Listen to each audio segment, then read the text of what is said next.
Section 4. You will hear a talk on the topic of the caveman diet. First, you have some time to look at questions 31 to 40.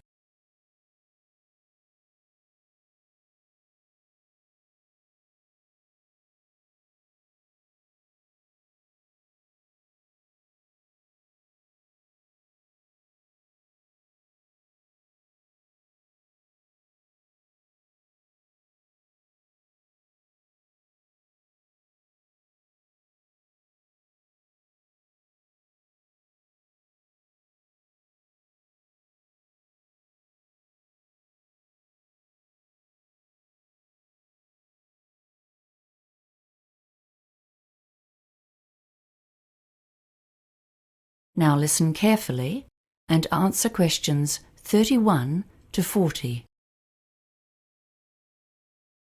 Hello everyone. Do you use the internet? If I asked you what is the single most common topic for advertisements on the net, I suspect ads for weight loss would win hands down. After all, dieting is one of our current obsessions. We've all heard of the Atkins diet, the macrobiotic plan, the South Beach diet, the raw food eating plan. All of these fad diets and many more promise that you will lose kilos and live a healthy life if you just follow their plan. Today we're going to discuss one of the most well-known Western diet trends, the paleo or caveman diet. Firstly, what is this diet and where did it come from? Proponents of this diet argue that we need to return to basics, that is, to what our forebears ate many years ago. They say that our bodies are not well suited to digest complex carbohydrates such as grains and legumes.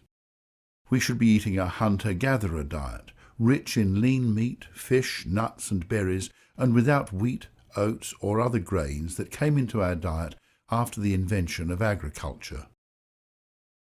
Sounds logical, doesn't it? But let's look a little closer. The first question to ask about the caveman diet is, what did our ancestors actually eat? One way to discover this is to study the diets of existing hunter-gatherer tribes. Although these groups do tend to regard meat as the best source of food, they often have difficulty in finding it. In Africa, for example, over 50% of the time, the Bushmen tribes come home empty-handed from their hunting expeditions, despite being very skillful with equipment such as bows and arrows. So what do they eat when they can't get meat? Well, the wives come to the fore then, foraging for and cooking local plants. Most of the groups eat a lot of plants. These range through a huge variety of local species, including nuts, plantains and yams, and evidence suggests that this was true of our ancient ancestors as well. Researchers suggest that these people would eat more meat if they could get it, but in fact only approximately a third of their calories comes from this protein and fat-rich source. Research shows that when these groups first come into contact with a Western diet, their health suffers. Once they're exposed to our diet of refined carbohydrates and sugars, they quickly develop our lifestyle-related diseases. However, that does not mean that the human digestive system is suited to digesting only a few sources of food, nor that it cannot change to accommodate different food sources. In fact, the evidence would suggest exactly the opposite. As a species, we are able to make significant modifications to our digestive systems according to what foods are available in our local environment. Examples abound, and our ability to digest lactose is a good one. Lactose is a sugar that is found in milk, and it is digested in the human gut by the enzyme lactase.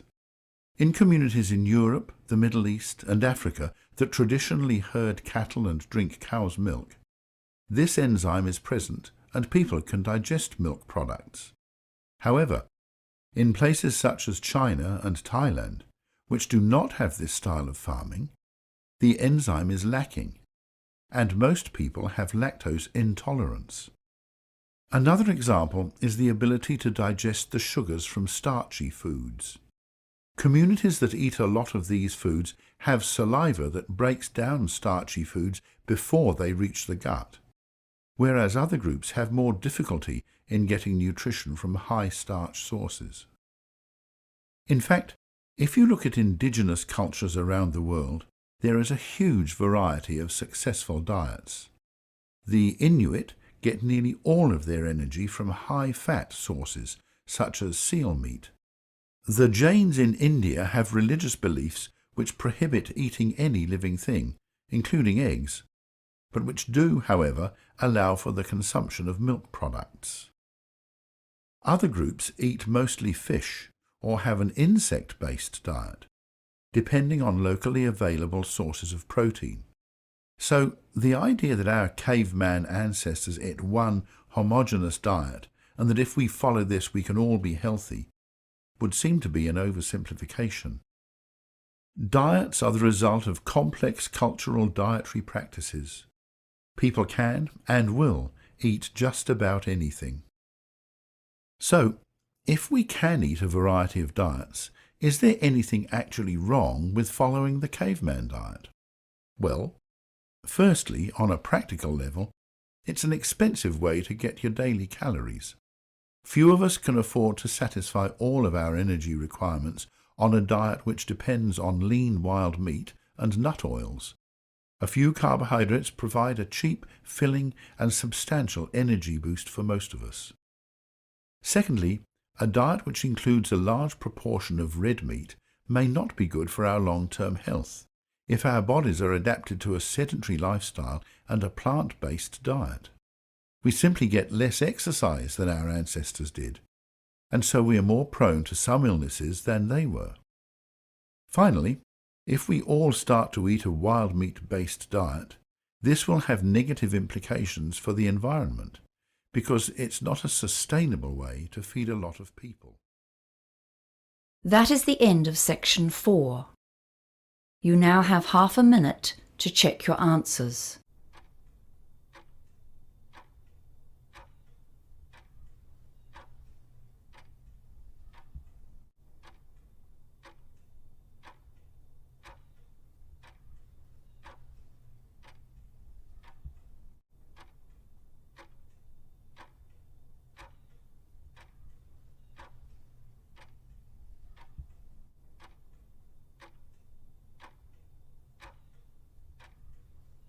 That is the end of the listening test.